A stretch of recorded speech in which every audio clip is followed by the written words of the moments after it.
Good morning, everybody. Welcome To The Point. We're all doing well on this Friday. It is April the 12th. Happy birthday to my good friend Seamus Fillmore, 27 years old today, the old guy. Happy birthday to him.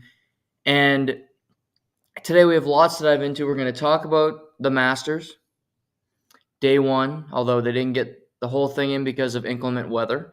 But we'll talk about day one. We're chatting UFC 300 today. Super preview. Every fight is great. Can't wait for tomorrow night. Great event. I want to talk about the historic nature of it, what it means for the UFC going forward.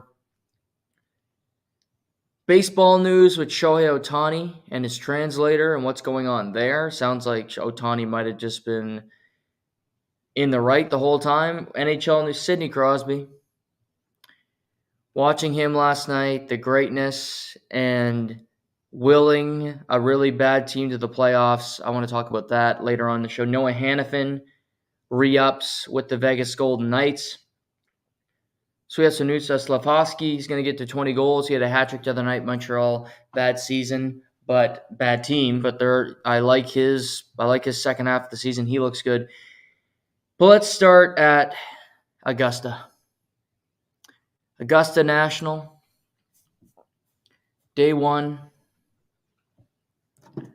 starts off with rain, delaying the day by a couple hours. Players only get out around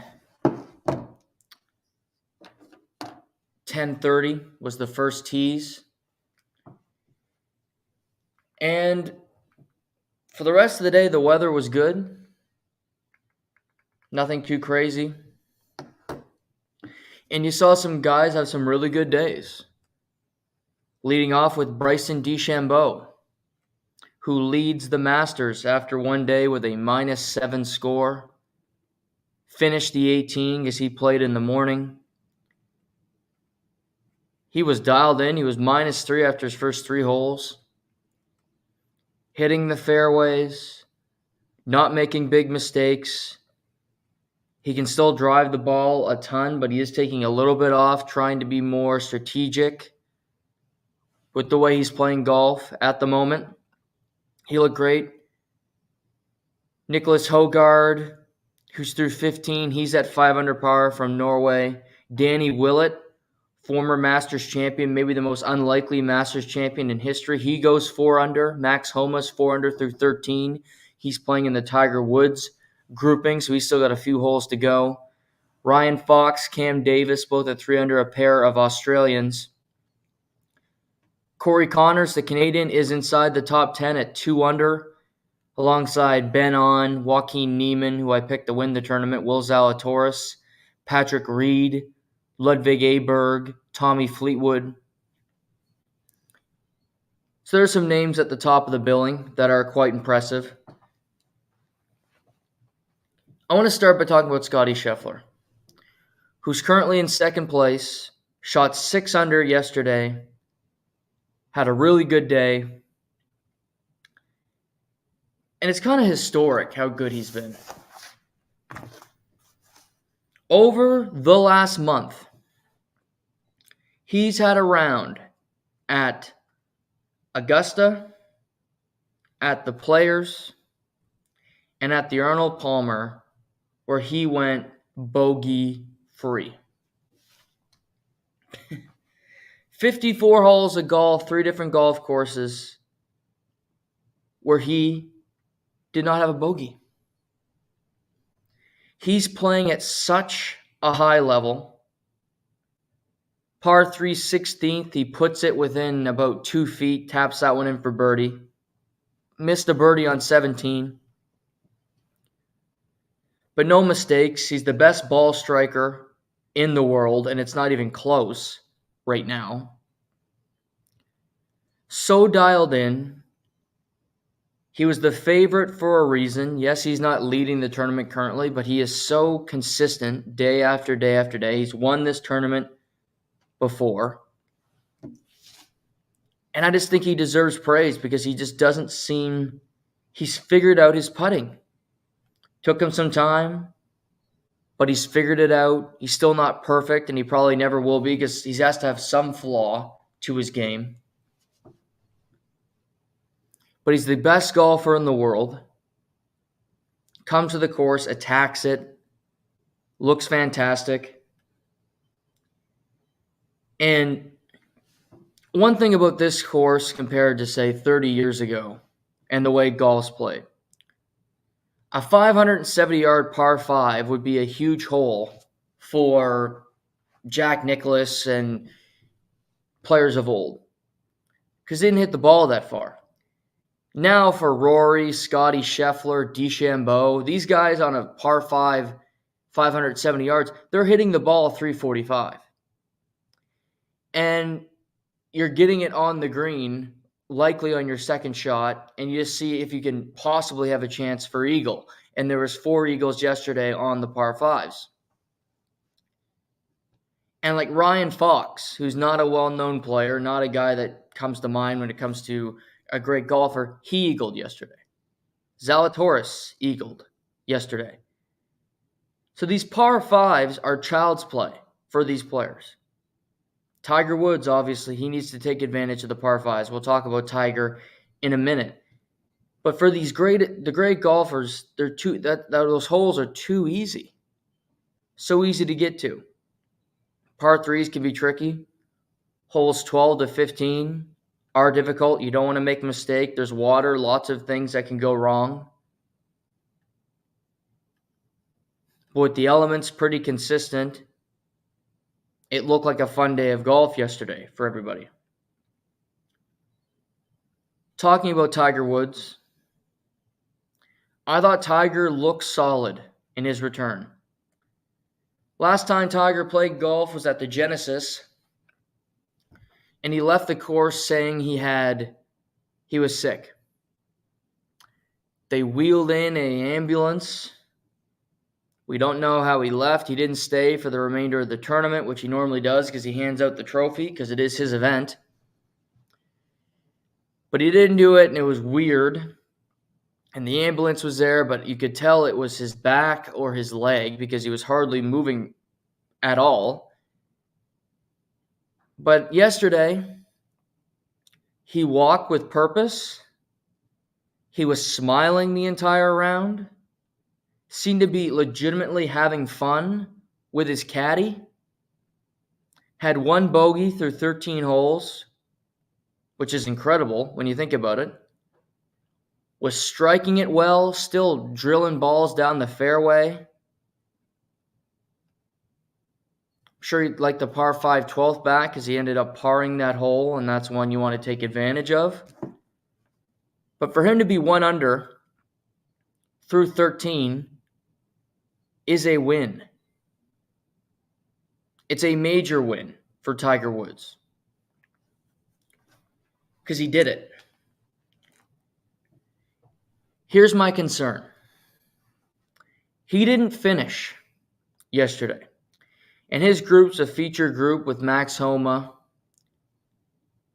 And he's going to be on this morning, obviously. He's going to have to wrap up his first round. And he will be one of the first groups out for the second round as well. So that means he's playing 23 holes of golf today, plus the range and everything else. You're on your feet for 23 holes. You have to walk the course. How is that going to look? How's he going to feel? How does he feel this morning?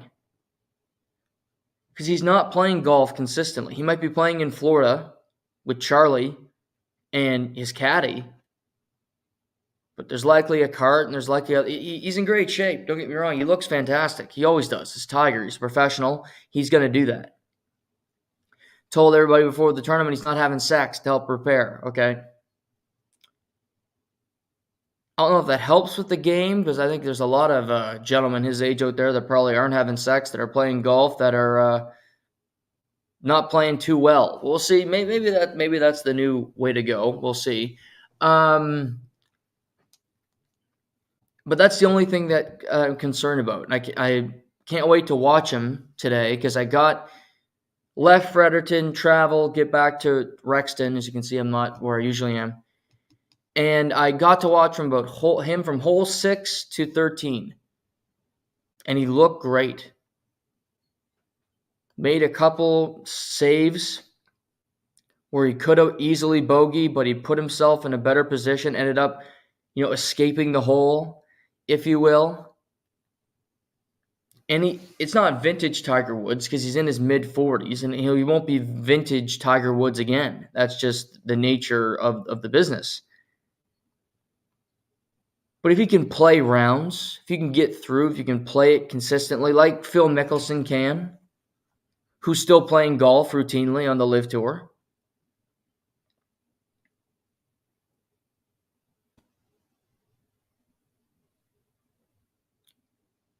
And you had yesterday you had Phil who went, I was tracking him and then I lost Phil. Phil Mickelson went 1 over for the day. So he's tied for 40th. If he has a good day, makes the cut. He's there with Morikawa. Dustin Johnson also went 1 over. Sahith Theegala went 1 over. Bubba Watson, Justin Rose, Eric Cole. A lot of guys at that +1. Mike Weir's at +2. See what he can do. Be nice to see Mike Weir get into the weekend. Unlikely, but you never know.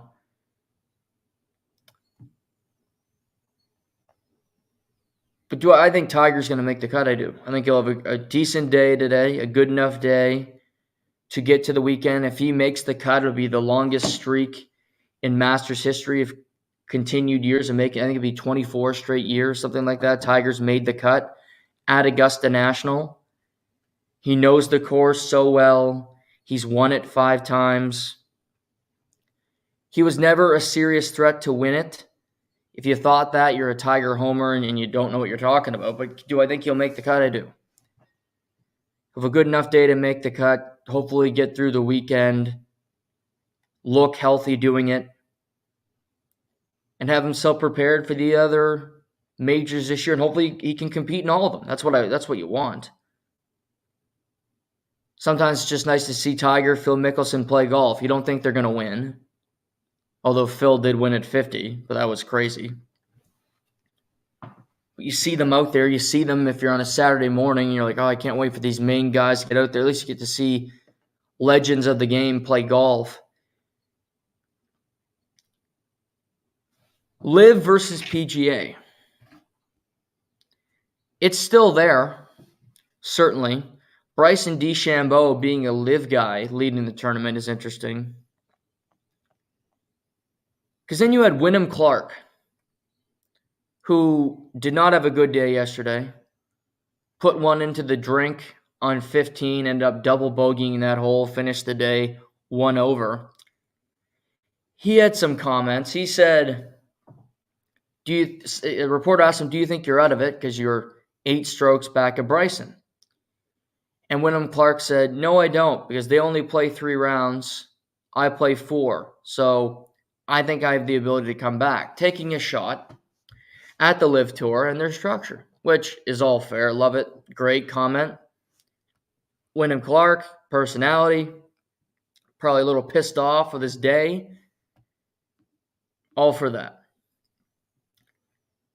But you look at it overall, Tiger just went to even. Thank you for that update. If you're watching the show because I don't have it here on I have a TV behind me. Unfortunately, the Masters is not up yet. I'm watching. I have tennis. But if you have any other updates from the Masters, please let me know because I'd like to know. But you got Bryce and what about the other LIV guys? Patrick Reed's at 2 under. He's still got 4 holes to play. So he's looking good. Patrick Reed has won this before. He likes the Masters. But the names that interested me more than anything else. You have Cam Smith, 1 under. Solid day, still in contention, still a threat. Brooks Koepka, even par, but he's got 6 holes to play until the end of his first round. So he's still got some work to do, Brooks Koepka. Sergio, even par, good day for him. Justin Thomas, even par, he's on the PGA obviously, but Jon Rahm,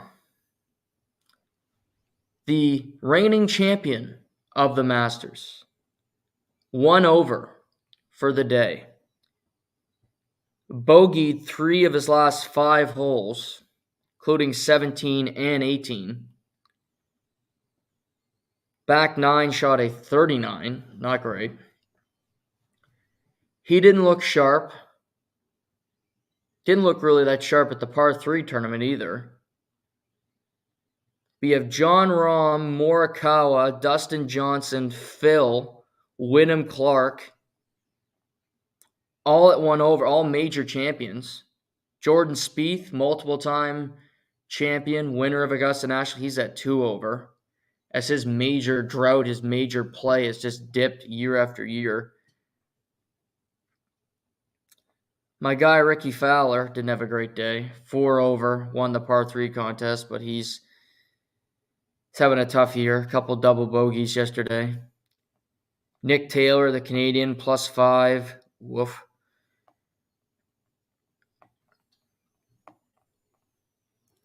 I still think the tournament's wide open because if DeChambeau can go 7 under yesterday, anybody can. Bryson's a great player, but if Bryson goes 7 under, so can Justin Thomas, so can Max Homa, so can Patrick Reed if he needs to.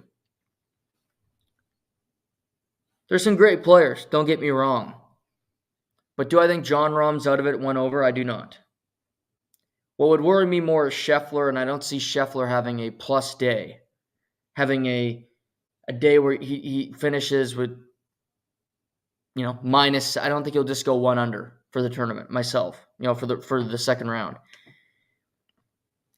Him being up at the leaderboard, I think you need to play well every day going through here because he's too good. He's going to find ways to shoot low scores, to be really productive. Because that's just what Scottie Scheffler does. He's the best player in the world.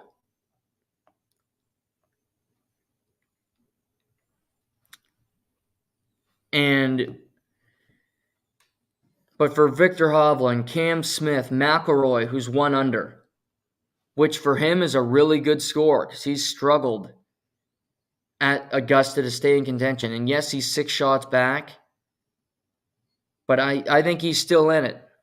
Needs to play well, needs to have a really good day today. We'll see. Matt Fitzpatrick, who was really playing fantastic. But then he was kind of just like Jon Rahm. He bogeyed 14, 17, and 18 to finish off at 1 under par. Woof.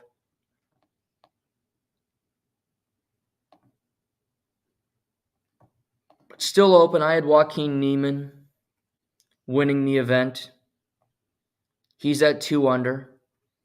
He's still in play. Tommy Fleetwood looked really good yesterday. He's never won on the PGA Tour. He's never won a major. But he's a fantastic putter when he's going. Great ball striker. I think this course fits him. He looked comfortable. He normally plays well at majors. He's in contention, just can't finish the deal. But he's an interesting name to watch. But there's still guys finishing up their rounds. Still guys got to finish their first round, then we'll get out for the second round later on today. But the weekend looks great for weather. Doesn't look like there'll be any more stoppages. We should get a full run of play up until Sunday when we crown a champion. Some predictions, because the next podcast will be after the event is over. I don't see a world where Scotty Scheffler does not finish inside the top 5. I think if you're a bettor, if you're on FanDuel Sportsbook, my book of choice, betting Scotty Scheffler top 5 any event seems like easy money.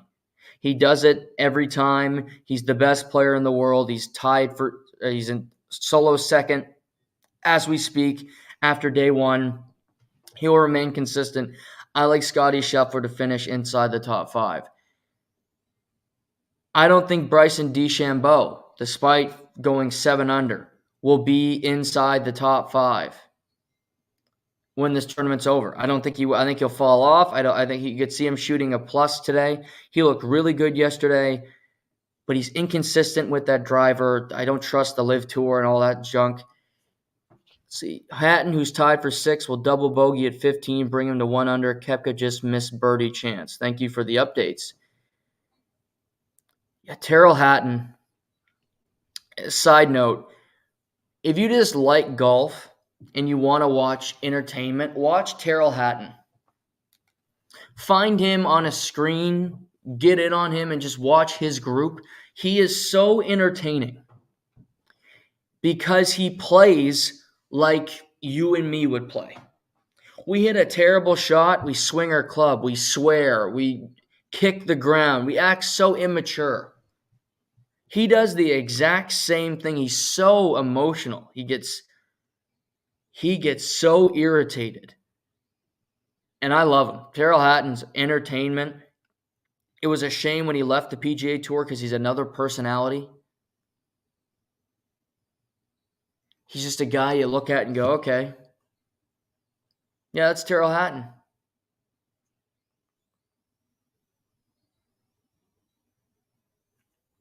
Tyrrell Hatton didn't leave the... trying to think. I thought Tyrrell Hatton did leave the PGA Tour.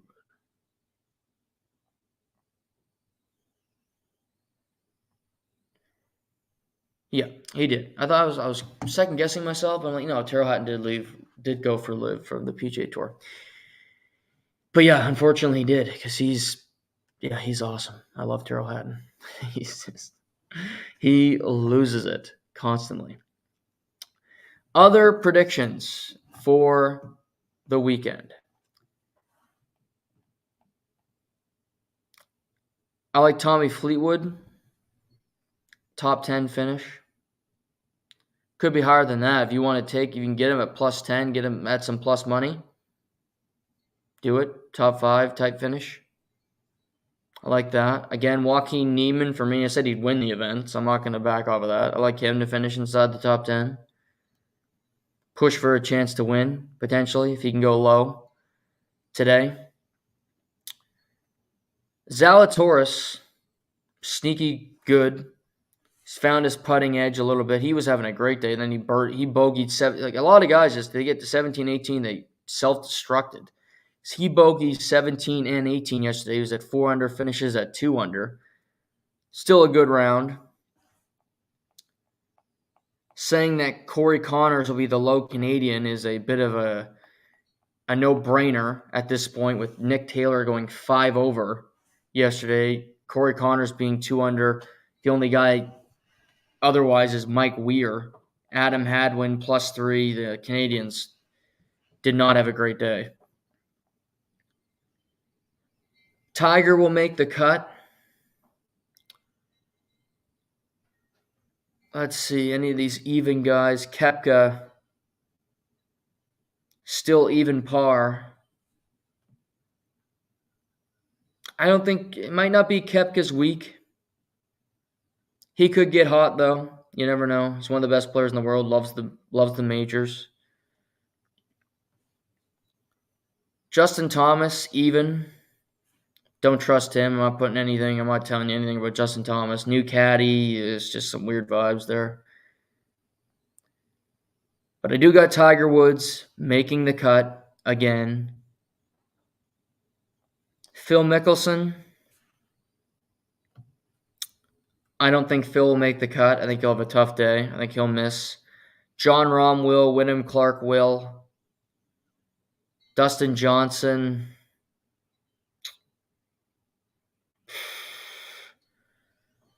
He's gone 12 holes without a birdie to start off the Masters. Rough start. If he can get that putter going. Mike Weir, unfortunately, will not. I wish he would, but he won't. But the first day was really entertaining. Like I said, I thought Tiger looked good. Scheffler looked like the best player in the world.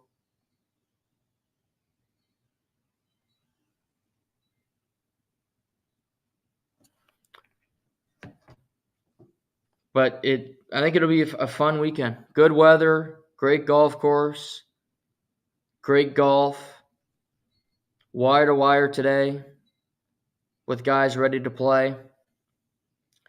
I can't wait. And we'll get back to the Masters next podcast because we'll talk about the winner and ultimately who takes home the green jacket. Let's pivot to UFC 300. This weekend in Las Vegas, likely the most historic event in UFC history.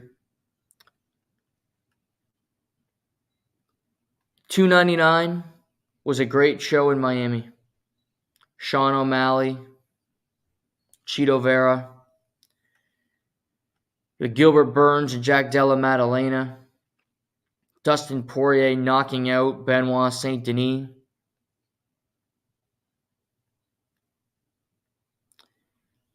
And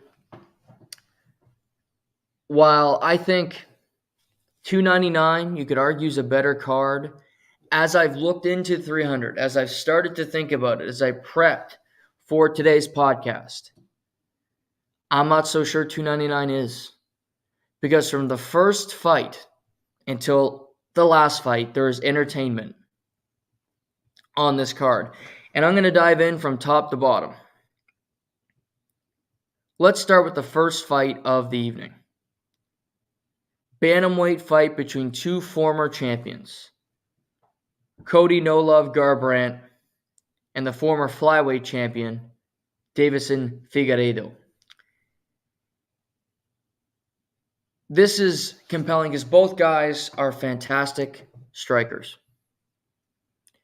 Great movement with their feet. Both guys are brash, cocky, you could argue, cerebral, and looking to get to gold once again. Garbrandt's won 2 fights in a row.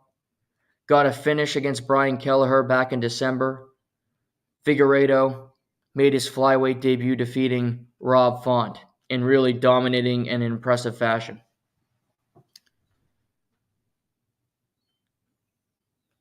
Figgy's interesting because he's been in some of the best fights in UFC history. Had the quadrilogy with Brandon Moreno that really will define both of their careers. Garbrandt had those excellent fights with TJ Dillashaw that will go down in infamy. He defeated easily Dominic Cruz, who most see as the greatest bantamweight of all time. This fight is box office. It's the first fight of the night, but it's one of the top 5 best fights on the card, in my opinion. It's incredibly hard to score.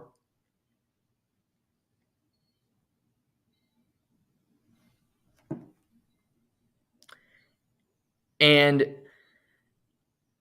I have a hard time seeing somebody not knocking the other one out in this fight.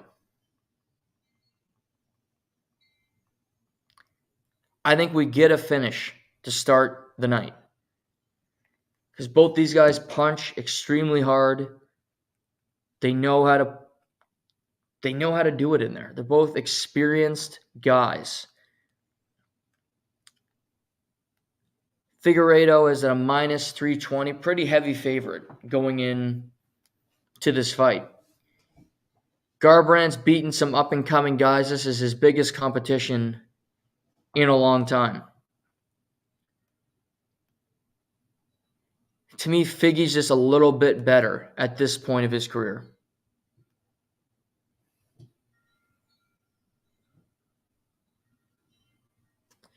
He's dangerous. He can do a lot of different things in there. His striking ability, he can take it to the ground if he has to. I got Davison Figueiredo winning this fight via TKO, getting another win in the bantamweight division,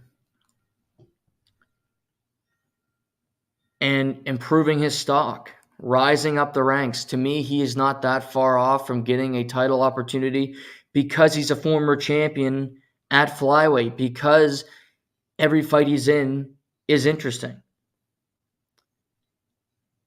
But I have him beating Garbrandt to lead off. But I think this is one of the top 5 best fights on the card, and I think it'll be phenomenal. Next up, we have, this is really the veterans fight. 2 UFC veterans, 2 guys that have been scheduled to fight twice, but they couldn't happen due to a variety of reasons. Now finally get to showdown, UFC 300, Bobby Green and Jim Miller.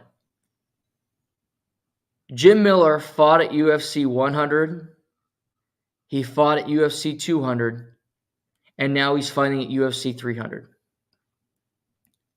He's won 5 out of his last 6 fights. He's now 40 years old. He looks better than he was 5 years ago. Got a stoppage his last time out. Bobby Green is ranked in the lightweight division. If Jim Miller can win this fight, he will enter the rankings, as crazy as that sounds, at his age. Talked about, maybe I'll retire at UFC 300, perfect time. Now he's saying no chance, because I think he feels really good. Feels that he's improving. Could get some big fights, some opportunities down the road, which he could with a win tomorrow night. Bobby Green, he's a killer himself. He's a guy that's got interesting history. Went to jail, got out, became a fighter. He's fought now 46 times as a professional. He's beaten Tony Ferguson, Jared Gordon, beat Grant Dawson in 33 seconds back in October. Has been in the cage with Islam Makhachev. He's fought some great guys. He fought Dustin Poirier, Ed Barbosa. His first UFC fight was back in February of 2013. That's how long he's been here. His last fight out, he fought Jalen Turner, who we'll talk about, and it was one of the nastiest knockouts in MMA history. And the ref did not stop the fight. He let it go on way too long, and he took some extra blows, and he actually talked about it, saying, I was concerned about it. I was concerned about my well-being after that because of the effects it could take on me. He's a striker, but he can also get to the ground. He submitted Tony Ferguson in their fight in July of 2023. Both these guys have skills, older in age. This is another fight that could possibly win like a fight of the night, like a bonus. Because I think both these guys love to finish their opponents, like to go for the kill when it's available. Bobby Green's the favorite going into this fight, minus 184 on FanDuel Sportsbook. But I'm going with the veteran Jim Miller to get another victory. Again, fighting UFC 100, fighting at UFC 200. He's getting better. He's been winning fights. Bobby Green's coming off of a loss. I just think he's a little bit more skilled. He can take the damage better than Bobby can, likely at this stage of his career. But you can get Jim Miller at plus 142. I like Jim Miller to go in there and get the victory. So I got Jim Miller to win this fight as the betting underdog. Next fight up, Jessica Andrade, former champion, fighting Marina Rodriguez. This is a great fight as well. Andrade is a striker. She's been in there with some great fighters. She's been in there with both women who will be part of the co-main event, which we'll talk about. She had a great fight against Mackenzie Dern not too long ago where she came out on top. And she kind of, I think she fought 5 times in 2023. She fought a lot. And she needed some time just to kind of breathe, come back. She fought Mackenzie back in November, knocked her out in the second round. She had lost to Tatiana Suarez, lost to Yan Xiaonan, lost to Erin Blanchfield. But now she's back at strawweight. She's in her division. I think she feels good about it. And she gets Marina Rodriguez, who is just a flat-out striker, will go into deep waters with anybody. She fought Michelle Waterson last year, and it was a bloodbath. To me, I don't know how Michelle Waterson survived it. It was that much where Marina just kept putting it on her. And she stayed in there. But Marina can punch. She's tough. She's had some really tough fights over her career. Andrade is very much game. She can strike with anybody. Again, a former champion. This one, I think everybody goes, oh, why is this fight on UFC 300? I think this is a good fight. 2 extremely tough women. 2 women that I don't see this fight going to the ground because I think both of them are going to be comfortable striking, trying to get the advantage of the other. Andrade is the favorite. I do think she'll win this fight. It's a tad bit better striking, more experienced in the cage. Got that victory. I think she'll continue that. Looking to get back up towards the title in the strawweight division. I have Jessica Andrade getting her second straight victory at UFC 300. Featured early prelim. Jalen Turner against Renato Moicano. Another lightweight fight. Jalen Turner somehow fights at 155 pounds. Even though you could really call him the Spider because Jalen Turner looks a lot like Anderson Silva the way he fights. And he's known as the Tarantula. He's 6'3", fights at 155 pounds. Again, don't know how he does it. His 2023 lost to Mateusz Gamrot in a super close fight, then lost to Dan Hooker International Fight Week in a phenomenal fight that really could have went either way. Dan Hooker broke his arm and that fight still won it.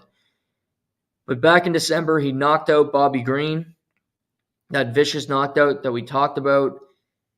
He's dangerous. Moicano was out for a year with an injury. He is coming back quick. He fought in February, defeated Drew Dober, close fight, could have went either way. Then he's fighting now in April. Because he loves money. That's his brand. Moicano wants money. He wants to get in there for these big fights. Both these guys are pretty decent strikers, but Moicano, his game is get you to the ground. Try to submit you. Use his jiu-jitsu. Jalen Turner is so big for the division. His big concern is making weight every time because when he's in there, he's great. He did lose to Gamrot, who's not a striker, who is a grappler. But Gamrot, I think, is better than Moicano is at that particular aspect of mixed martial arts. Turner can strike. He's got long kicks. He can close the distance. He can keep you at bay because you can't really, if you go in, he can hit you with big strikes. And before you know it, you're out of there.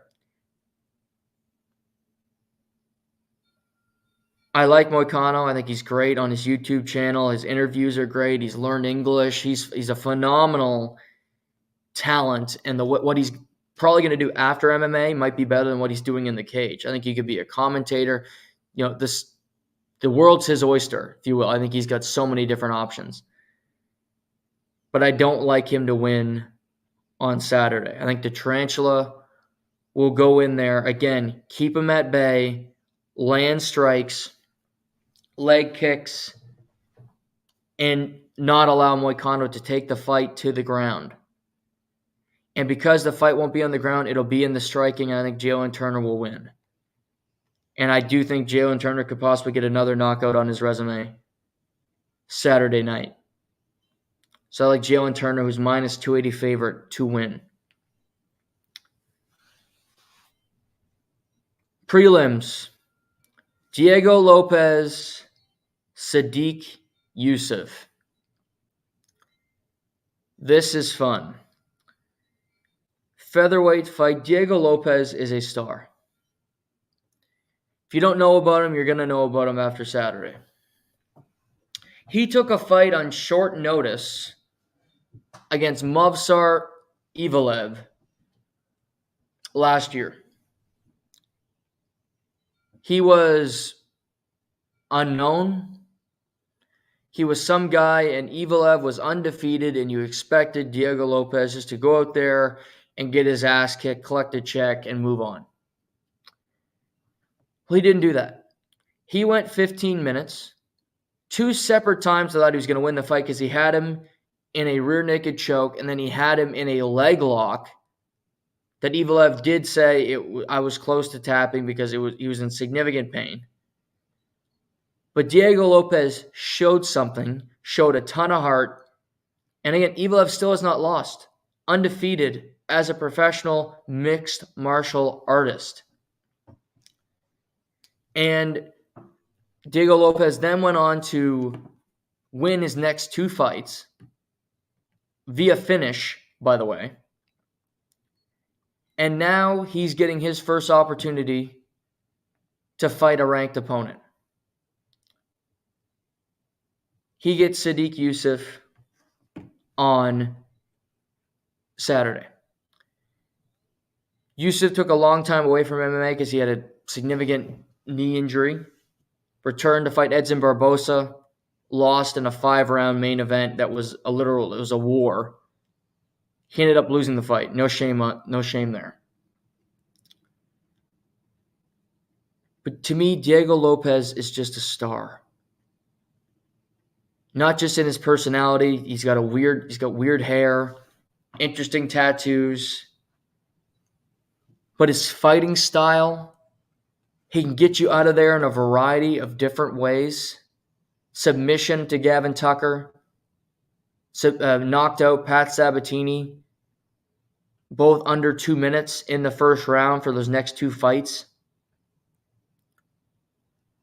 So I think Sadiq Youssef is a tougher opponent than the last 2 guys. I think Diego Lopez continues his ascension. Continues to jump up the rankings of the featherweight division. He's the future. I think he's going to be a champion at featherweight one day. He's a slight favorite right now, and I think he will win the fight on Saturday, Diego Lopez. Holly Holm versus Kayla Harrison. Holly Holm is the former champion of the world. One of the most famous knockouts in UFC history when she knocked out Ronda Rousey. Knocked her out cold. Really ended Ronda's reign as the greatest of all time, one could argue. And after that huge victory, she continued to ascend. She continued to have big fights. She's been in there with Shevchenko, Misha Tate, Chris Cyborg, Megan Anderson, Amanda Nunes, obviously. She defeated the current bantamweight champion, Raquel Pennington. She's had a great career. She was a boxer to start. Now she's been in MMA for over a decade. She's 42, but she's still very good, Holly Holm. She gets Kayla Harrison, who's coming over from PFL, which, if you're not familiar, PFL, Professional Fighters League, is the second best MMA promotion in the world right now. And Kayla Harrison was dominant in PFL. Kayla Harrison is also a former 2-time Olympic gold medalist in wrestling. Freestyle wrestling, 2-time Olympic gold medalist, the only 2-time Olympic gold medalist in the history of the Olympics for wrestling by an American, male or female. Pretty impressive. She's then went from wrestling into MMA. She's 16-1 as an MMA fighter. Kayla Harrison is. She went through the PFL, multiple-time champion. She suffered a loss at the end of 2022 to Larissa Pacheco, who's currently the champion. But that was the third time they had fought. Pacheco finally beat her. She's never been finished. She's beaten some good fighters. A lot of finishes. She doesn't go to decision often. And Kayla's very, very good. Holly Holm's very, very good. The big thing here was seeing Kayla Harrison, who had been fighting at 155 in the PFL. She is now fighting at 135 in the UFC. A major weight cut. A huge decision for her to make at this stage of her career. She'll be 34 in July. But she wants to be the greatest. She wants to go up against the best. And she gets Holly Holm, and this is a very tough opponent. But the thing is, Kayla Harrison is a minus 480 favorite going into this fight. In her UFC debut against a former champion, she is that highly regarded. Her last fight out in November, she did not look great against Aspen Ladd. To be fair, and Aspen Ladd's a woman who used to fight in UFC, but she got cut. Now she's in the PFL. I want to see her on the scale today. That's a big thing. Does she get to the number? Can she get to 136 pounds? I think she will because she's a professional. She did look lean at media day. She looked to be having a good time. She's done interviews, said, I'll get there. Don't worry about it. I'll make the weight. I'm doing it healthy, all those different things. And I'm betting on her. I think Kayla Harrison will win on Saturday. I'm not betting on her personally. I'm just saying if I think she's winning the fight. She's my pick to win the fight. Be a huge win for her. It won't take long for her to be in discussions to get a title opportunity because she is that good. Yes, Juliana Pena's there. You have Raquel Pennington, the champion. But Kayla Harrison's a big name. She brings those accolades. She does have a personality. I like in interviews. She's very I think she's great. I got Kayla Harrison beating Holly Holm on Saturday night, but I think it'll be a very extremely interesting fight to see how it plays out. Next on the docket, Calvin Kattar against Aljamain Sterling. Aljamain Sterling, former bantamweight champion of the world, was a champion until Sean O'Malley knocked him out back in August. And since then, he said, I'm tired of fighting at 135 pounds. I don't want to make that big of a weight cut anymore. I don't want to kill myself doing it. I'm going up to 145. And he'll be making his 145-pound debut on Saturday. Aljamain's a great fighter. Great fighter. He gets Calvin Kattar, who had a torn ACL. He hasn't fought in over a year.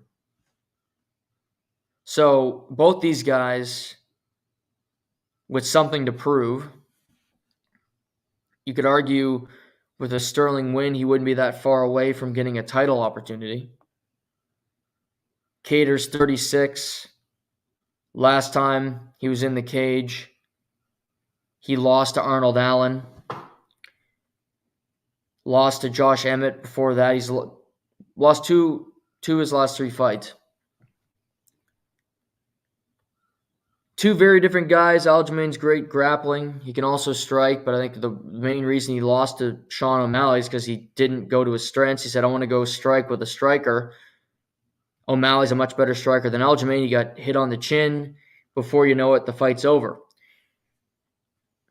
He looks big. He was always a huge guy at 135. He still looks big at 145. Easier cut. I think Aljamain Sterling is a great mixed martial artist. He's got so many different skills. And I think he'll go out there and get the victory against Calvin Kattar in his first fight. Prove to the 145ers that he's now in the division. It'll open up opportunities for him because it's kind of a weird spot right now where Volkanovski's no longer the champion. So you have Ilya Topuria at the top of the mountain. You have Evelev kind of looking at him going, I want a title shot. And then you have Max Holloway, who we'll talk about. Is he staying at 145? Is he going to 155 with a win tomorrow night? You have Sterling, who's a former champion, who you could argue put him into the mix right away because he deserves it, which I wouldn't disagree with. I got Aljamain Sterling winning. So far I only got one upset fight, and that's Jim Miller when it comes to odds of the guys winning their respective fights. Featured prelim. The fact that this is a featured prelim is incredible. Light heavyweight fight between Yuri Prochazka and Alexander Rakic. Prochazka was the light heavyweight champion of the world, injured his shoulder, had to relinquish the belt. Took almost a year off, came back in November, fought current champion Alex Pereira in New York, UFC 295, and he got knocked out in the second round. Pereira became the champion. To me, it wasn't an early stoppage. It was fair. He's a classy guy. He didn't complain about it either. But Prochazka is this kind of samurai, interesting cat for sure. He's, beaten Glover Teixeira, beaten Dominic Cruz, Volkan Ozdemir. He's been in there with some really tough opponents, found a way to get the victory. Striker, he can finish you on the leg kicks. He's got a lot of interesting stuff. Rakic has been talking a lot of smack. He didn't fight in 2022 either because of an injury in the Jan Blachowicz fight where he kind of blew his knee out. But he was kind of on the rise. You looked at him and going, he could get a title opportunity. Well, you could argue you beat Yuri Prochazka, who was fighting for the belt 3 months ago. If you can beat him, then you're in conversation to get a title shot down the road here. And to me, this fight's really good. It's kind of being undervalued at the moment. It's kind of like, these two guys, who cares? Light heavyweight division that doesn't matter. The division's starting to matter again because there's so many players in it. There's so many guys who could be fighting for the belt that are really good, that are close to the mountaintop. Rakic and Prochazka are certainly two of these guys. The books have this as basically a pick'em fight. You got Rakic, who's minus 120, Prochazka, who's minus 104. So it's basically a pick'em. That would make Prochazka the slight underdog. And I'm taking Yuri Prochazka. Former champion, get back in there, bounce back, slightly better striking than Rakic, just more tools to win the fight in the long run. He wants another crack at Alex Pereira. He wants a crack at somebody, at a champion. And if things go right for him in the main event, I think he could get an title opportunity pretty damn soon. I think he wins on Saturday. So I got Prochazka winning that fight. We now get to the main card. Starts off with Bo Nickel, Cody Brundage. Every fight prior to the one I just mentioned, other than Jim Miller and Bobby Green, but that's because those guys are legends, had a former champion in it. This one does not. Bo Nickel is new to the MMA beat. He's been in the cage twice. Former multiple-time All-American at Penn State wrestling. Submitted Jamie Pickett, then knocked out Val Woodburn back in July in 38 seconds. The UFC loves Bo Nickel. They're pushing him, but they're slow playing him. They're feeding him easier opponents before he gets into the deep end at 185 with some dangerous guys. You could argue he gets another cupcake opponent on Saturday. Cody Brundage, 10-5 for his career. Won his last fight out against Zachary Reese, a Contender Series guy, via a head slam. But Brundage, he's had his ups and downs. Past fights, you've had his coaches yelling at him, going like, "What are you doing? Like, Cody, don't give up. Like, we trained for this." Questioning his want to. Well, he has the biggest opportunity of his life because he is the biggest underdog in UFC history on Saturday night. Biggest underdog in UFC history, betting-wise. Bo Nickel, we know he can wrestle. He can get guys to the ground. He knocked a guy out cold in July. I'd love to wax poetic about Cody Brundage. I think he's going to pull off this upset. Kind of similar to Neil Magny doing it to Mike Malott, the Canadian, back in January, but I don't think that's going to happen. I think Bo Nickel will win this fight. I think Bo Nickel will finish Cody Brundage in this fight. I don't even see it going past the first round. I have Bo Nickel continuing his ascent, getting another victory. Should he be on the main card? No, but they're pushing future stars, and that's just business. So Bo Nickel gets a victory. That brings us to this, a great fight. Charles Oliveira and Arman Tsarukyan. Charles Oliveira is one of the most popular fighters in the UFC, period. Hardly speaks English, but people love him. He is Du Bronx. He is shoot the box. Every time he's in that cage, it's an interesting fight, and that's not an understatement. He's been in there with Tony Ferguson, with Michael Chandler, with Justin Gaethje, with Islam Makhachev, and every time you leave going, wow, that was really entertaining. Charles Oliveira was champion, had a pretty great run until he gets to face Islam Makhachev in Abu Dhabi, and he is submitted in the second round via an arm triangle. He was scheduled to fight Islam again, but he had a cut above his eye. He had to pull out of the fight. It's been kind of weird with him in the UFC ever since. You could say, does Charles really want to fight Islam? Because there always seems to be an excuse. Something seems to happen before. But then he takes on Beneil Dariush, knocks him out in the first round back in June. And now he gets Arman Tsarukyan. Tsarukyan, like Charles, both men have lost to the current champion, Islam Makhachev. But Arman Tsarukyan has incredible skill, looks determined, knocked out Beneil Dariush as well back in December.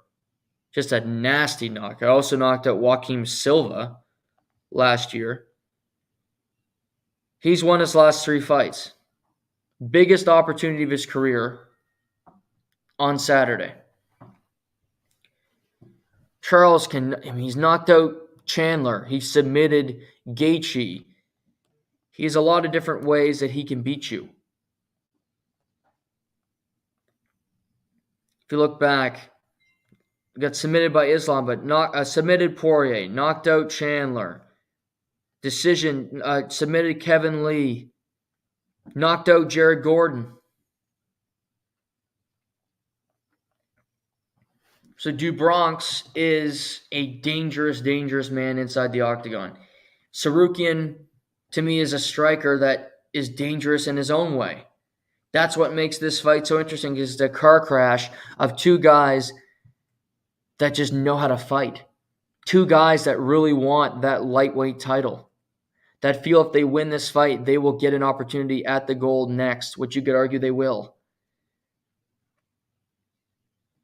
Sarukian's a minus 230 favorite. Charles Oliveira being an underdog. Again, against anybody but Islam, he's found a way to win the fight. Sarukian's an up-and-comer. He's dangerous. But I'm putting my money on DuBronx because he finds a way to win these tough fights. The crowd's going to be behind him. I think might even get a finish in this fight against Sarukian to punch his ticket to say, give me that rematch against Islam. Charles Oliveira plus 176, underdog. I'm taking Charles to win and to get back in the title picture.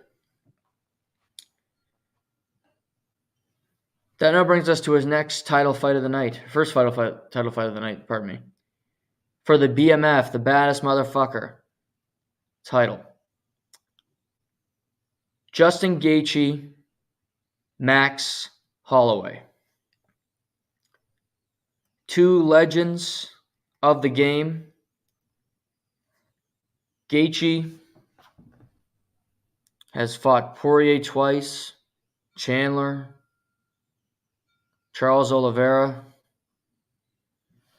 Khabib Nurmagomedov. Holloway's fought Poirier twice, Alexander Volkanovski 3 times, Arnold Allen, the Korean Zombie. These guys have been in there with the best of the best. Max Holloway, a former great champion at 145 pounds, one of the greatest mixed martial artists of all time. Justin Gaethje is probably the most entertaining fighter of his generation. Going to go at you from jump, throw strikes, and see who lands the last one. He won the BMF knocking out Dustin Poirier via head kick back in July. He wants more gold. He wants to be the lightweight champion of the world. He wants a fight against Islam Makhachev. But he's decided to take this fight because it's an opportunity, because it's a check. And he believes if he can beat Max Holloway, there should be no debate that he should be the next guy to get Islam, which you can't argue. Max Holloway, in his past, moved up from 145 to 155, and it didn't work out. Twice to fight Dustin Poirier, but he lost both times. He's had more time in this training. He took it on short notice those other times. This time he's using the training camp to bulk up, to put on muscle, to put on size, and be ready to fight at 155 pounds.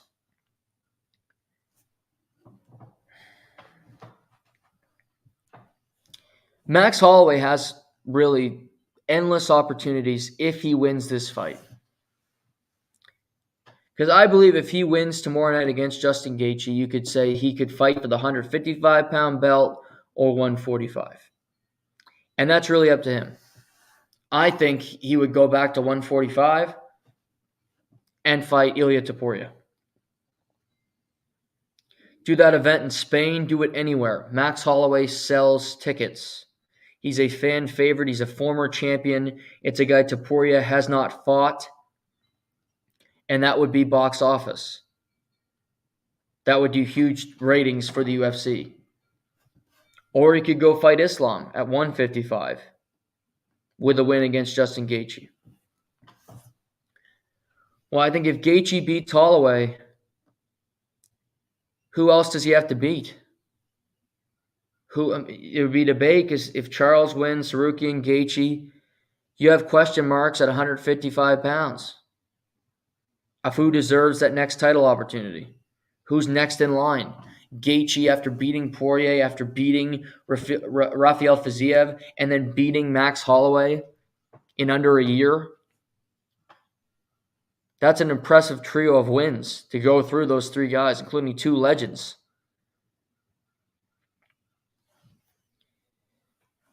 Gaethje's just such a dangerous striker. And Holloway did knock out the Korean Zombie his last time out in Singapore back in August. But it's not his gameplay. He is a great boxer. And people don't knock out Max Holloway. He's got such a tough chin. Argues that he's got the greatest chin in the UFC. Gaethje's slight favorite at minus 194. I think this is going to be a bloodbath, fight of the night type stuff. But just because this is Gaethje's weight class, he's used to this. I think he's a harder puncher. I'm going to go with Justin Gaethje to win this fight, to retain the BMF belt, and possibly contend with Islam the next time out. Respect to Max Holloway, and it could easily go Max Holloway's way. It's really up in the air for me. This is a tough one to score, but I'm going to go with Justin Gaethje to get his third straight victory. That brings us to our co-main event. For the first time in UFC history, two Chinese women will square off for a title, in a title fight. Yang Xiaonan fighting Zhang Weili. Historic for China. This fight is compelling on multitude of levels. One for me because I just think Zhang Weili is so good. She's so well-rounded, a multiple-time champion. Seems to get better every time out. She's so strong. She's relocated to Vegas permanently to work out at the UFC PI. And I think she's got all the tools in the toolbox. But you have Yang Xiaonan, who has knocked out her last two opponents. And she looks great as well. And I see updates here. Max Homa 6 under with 1 to go. Thank you for updating me. What's Tiger doing? What's Tiger's score? Because I know he'll have one to play as well. But Zhang Weili is a massive favorite at minus 480 because she just dominates people. On the feet, on the ground, she finds a way to win. Period. She will outclass you every time out. And I think Yang Xiaonan's a tough opponent. It's tough because she could catch her on the chin and become champion. But Zhang Weili's fighting at such a high level right now. The way she fought back in August against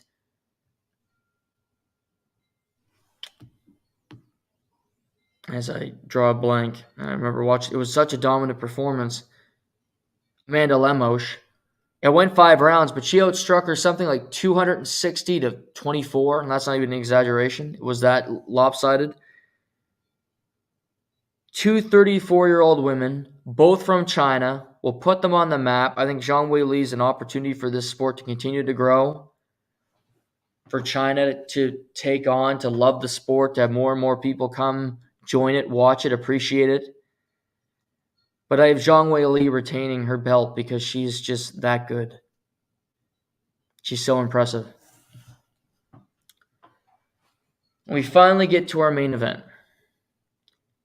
A main event that people really didn't like. People were upset. No Israel Adesanya. No Alex Volkanovski. Where's the big name? Where's the main event? Where's Brock Lesnar? Ugh. John Jones. Oh, yeah, he's injured. So we get a light heavyweight fight between Alex Pereira and Jamal Hill. I love this fight. This fight is awesome. I don't care what anybody doesn't like this fight. You don't like MMA. I mean, come on. Think about this. Alex Pereira is a two-time kickboxing two-division world champion.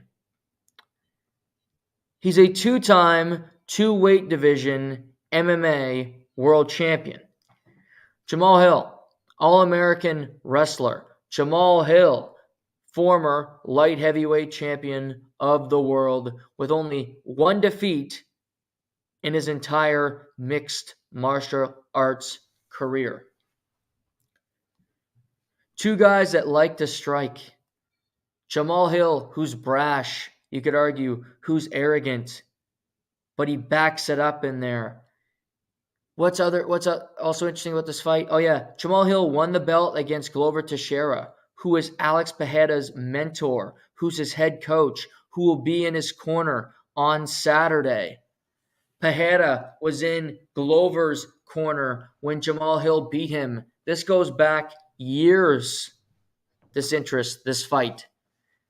Jamal Hill was champion July of 2023. He was playing basketball and he tore his Achilles. Had to relinquish the belt, had to recover, and he's returning. His first fight back, trying to get back what he never lost. He allowed Pereira to fight Prohaska for the belt.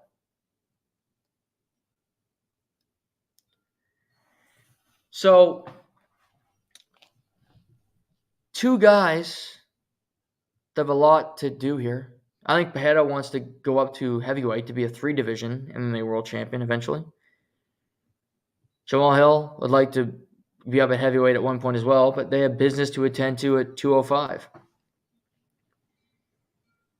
So many weapons, so many great striking abilities, but you can also take the fight to the ground if need be for Jamal Hill. To me, this fight's underrated because they don't realize how skilled these two guys are, how much they can do, how good they are in the cage. Pereira's beaten Prohaska, former champion. Adesanya, former champion. Prohaska, former champion. Since coming to the UFC, Jamal Hill has beaten Glover Teixeira, former champion. He's beaten knocked the hell out of Johnny Walker. These guys are really, really good. And we get to see them fight on Saturday.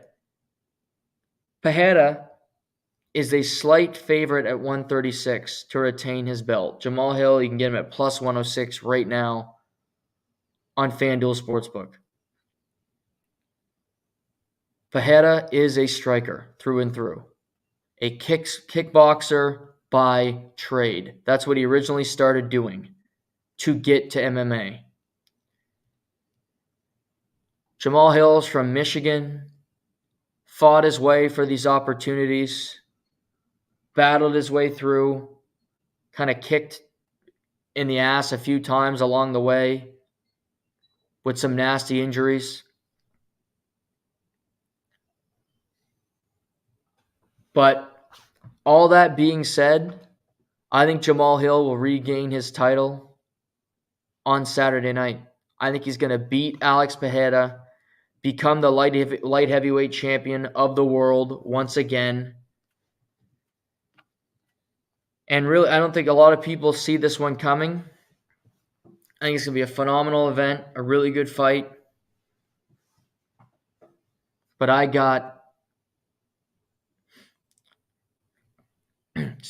have Jamal Hill winning the belt. I just do. It's the best event they've ever put on. They've announced that Mark Coleman, who, if you're not familiar, saved his parents. Their house is on fire. He had to run in. He dragged them out, saving their lives. Didn't get to save his dog, unfortunately. Horrible story. but saves his parents from a fire from dying. He suffered severe burns, but he's okay. He's back on the mend. He is going to put the belt around the waist of either Justin Gaethje or Max Holloway, whoever wins the BMF title on Saturday. That's fantastic.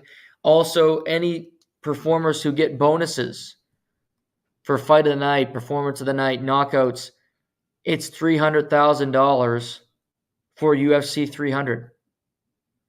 Huge payouts for these guys if they perform. So opportunity galore to make some money on Saturday. They're saying it's going to be the third largest gate in UFC history. Who knows? There could be an announcement for a Conor McGregor, Michael Chandler fight down the road here. That was rumored to happen yesterday, but it didn't happen. Instead, they announced they're going back to Saudi Arabia in October, which we all knew. And they're going to Manchester in July for a pay-per-view, which is good because they have two champions from England in Leon Edwards at 170 and Tom Aspinall at heavyweight. Like, you'll see a lot of old faces, a lot of familiar names, a fantastic card, and I can't wait to watch it. I think it's going to be phenomenal. Just to update here, we got in the chat, we've had updates throughout. Max Homa, 6 under, finishing up his first round, 1 hole to go. He's looking to tie up. He's tied with Scheffler at the moment, looking to get even with DeChambeau. Cam Davis has started his second round. He's at 4 under par. Let's see here.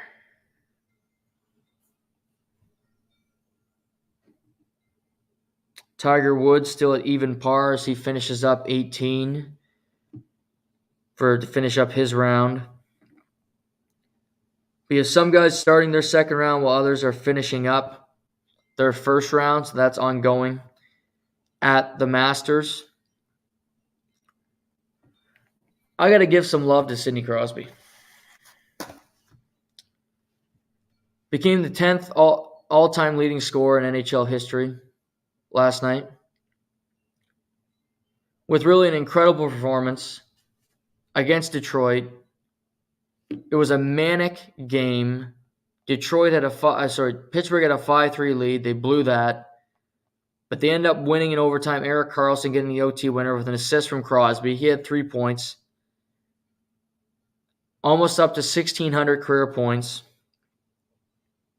and became the 14th player in NHL history to join the 1,000 assist club with that OT assist last night. The win also put the Penguins into the final wildcard spot in the Eastern Conference because you had the Capitals lose. Flyers won, but they're basically done. And a lot of teams just have been losing. Pittsburgh takes advantage. They're playing Detroit, who they're even with in the standings. And now they control their own destiny down the stretch. But a massive night for Crosby and a massive night for the Pittsburgh Penguins. Crosby's a top 5 player ever. He's that good. His competitiveness, game in, game out, he wills inferior teams to victory. He takes guys who shouldn't be playing with Sidney Crosby and makes them into viable products, makes them into pretty decent hockey players, like Chris Kunitz, like Pascal Dupuis. 3-time Stanley Cup champion. He's just a winner. And yes, his team is not great this year, but getting that Penguins team into the playoffs would be an accomplishment. And I would be so far to say, if the Pittsburgh Penguins make the playoffs, I think Sidney Crosby will get votes for top 5 in the Hart Trophy. He won't be a top 3 nominee. I'm not saying he's going to win the award, but I think he will get votes from at least one person who votes that he'll be in the top 5. That might be from Pittsburgh. I don't know. But I'm just thinking about it, and I go, well, Kucherov's going to be a top 5 vote getter because he's probably going to win the Art Ross. Sure, Tampa lost last night. It's a game they don't care. It's just like the Leafs losing last night. Who cares? They lost a game. They don't care if they win or lose. Samsonov was shit. I'd rather him be shit last night than in a week and a half from now. You have Kucherov, I think, is a lock top 5 voter. McKinnon, as we've discussed. Matthews, likely McDavid. But then if you're like, well, Artemi Panarin's been great for the Rangers, and he has been. Don't get me wrong. But who's got more heart? If the votes for the Hart Trophy, who has more heart? Sidney Crosby or Artemi Panarin? That's like asking... No, I can't even use that analogy. Who's got anything? Who's got more money, me or Mark Cuban? Mark Cuban. So Artemi Panarin's going to have more points. On paper, he's had the better season. Panarin's going to have over 120 points when the year's done. He's had a fantastic year. But is he better than... Is he more valuable to the Rangers than Crosby is to the Penguins? No. Now, if the Penguins miss and this conversation is moot, it doesn't matter. But if they do get in, I think it's a topic of conversation. I think it should be mentioned, at the very least. But credit to Sidney Crosby. Incredible performance. I watched that game last night. It was crazy, manic, as I mentioned, but they got through it. Matthews, 2 goals last night, up to 68 on the season with 3 games to play. He will get to 70 goals. There's no question about it now. They got Detroit, Florida, and Tampa left on their schedule. What else? Oh, Kucherov, another couple points. He's up to 98 assists with 3 games left. He's going to get to 100 assists on the season. McDavid likely will as well because McDavid did not play on Wednesday despite the fact that the Edmonton Oilers kicked the ass of the Vegas Golden Knights. He needs 1 assist. He'll come back for one of those games. He'll get to 100. Kucherov will also get to 100 on the season. Kucherov's also at 140 points. Hell of a year. But he's not good enough when it comes to certain metrics, to some people, I guess. Give me a break. What else? As I mentioned, the Flyers finally got a win against the Rangers. Panthers shut out the Blue Jackets. Winnipeg, impressive win in Dallas. With that victory there now, they leapfrog Colorado in the standings for home ice advantage, and they play Colorado on Saturday. And now a big game. Winnipeg, you win that game, you win out, you get home ice in the first round, which would be pivotal for them in my mind because they're not the better team. Los Angeles beats Calgary, and they have a 3-point buffer on Vegas. Vegas struggling, to put it mildly. Only 3 points up on St. Louis. St. Louis has 3 games remaining. Vegas playing Minnesota tonight at home. They need that game desperately. They're 3 back of the Preds for the first wildcard spot. They're 3 back of the Kings for the 3rd spot in the Pacific. So it looks like we might get Oilers-Kings again for the 3rd straight year. Ugh. But if the Oilers win out, they will pass Vancouver and win the Pacific Division somehow. And they play Vancouver on Saturday night. They also got Arizona tonight in a back-to-back. So a big weekend for Edmonton, an important weekend for Vegas as they got Minnesota tonight at home. Then they're in Colorado on Sunday afternoon. Winnipeg versus Dallas. So Winnipeg versus Colorado, huge game. In the East, you got Pittsburgh at Boston on Saturday. You have Detroit at Toronto on Saturday. Washington at Tampa on Saturday. All those games matter to some teams. Flyers, who are still in it, they're hosting New Jersey, so they get the easiest opponent out of the bunch. Penguins, Caps, Red Wings, Islanders all have 3 games left. Flyers only have 2 remaining. Islanders win last night, their 6th straight win in overtime against Le Canadien de Montréal. And Noah Dobson did leave the game with an upper body injury. Patrick Waugh said they'll know more today. But Islanders have a 3-point buffer on the Penguins, have a 4-point buffer on the Caps and Red Wings and Flyers. Islanders at the Rangers tomorrow afternoon, at the Devils on Monday, and they finish their season Wednesday against the Penguins. So if they win out, they're the third team in the Metro. They'll meet the Hurricanes in round 1. It's also the final weekend of the NBA regular season. We'll talk more about that on Sunday. When the matchups are revealed, the playing games, we'll get into that and look ahead. But a busy weekend on tap. The Masters, NHL, things to be decided, standings, things of that nature. NBA wrapping up, UFC 300, PFL event in Vegas tonight. So lots to look forward to. Hope you all have a great weekend. Thanks for tuning in today. We'll talk to you next time. I'm Noah Warren. This is To The Point.